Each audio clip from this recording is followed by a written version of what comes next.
ప్రపంచంలో రెండవ అతిపెద్ద మతమైనటువంటి ఇస్లాం మతం 5 సూత్రాలపైన ఆధారపడి ఉంటుంది. ఒకటి కల్మా.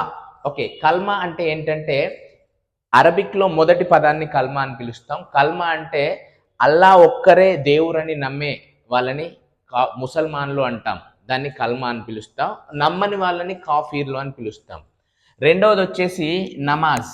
నమాజ్ అంటే ప్రతిరోజు ప్రతి ముసల్మాన్ రోజుకు 5 సార్లు దైవ ప్రార్థన చేసుకునేదాన్ని నమాజ్ అని పిలుస్తాం. మూడవది రోజా.